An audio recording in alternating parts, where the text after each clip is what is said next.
जेकरा के दिल में खास बनैनी उहे एक दिन झकझोर दिला। जेकरा के दिल में खास बनैनी उहे एक दिन झकझोर दिला।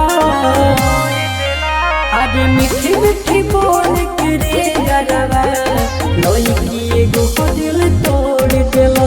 अरे मीठी मीठी बोल के रे यारवा लइकी एगो दिल तोड़ दिलो।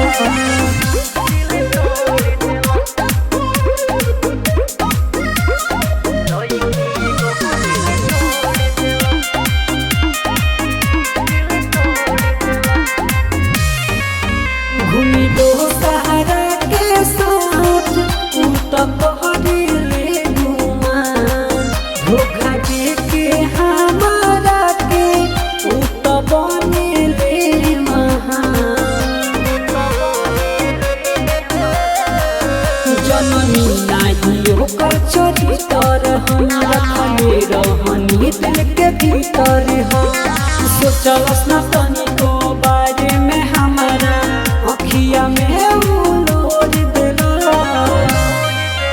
अरे मीठी मीठी बोल के रे यारवा लइकी एगो दिल तोड़ दिलो। अरे मीठी मीठी बोल के रे यारवा लइकी एगो दिल तोड़ दिलो।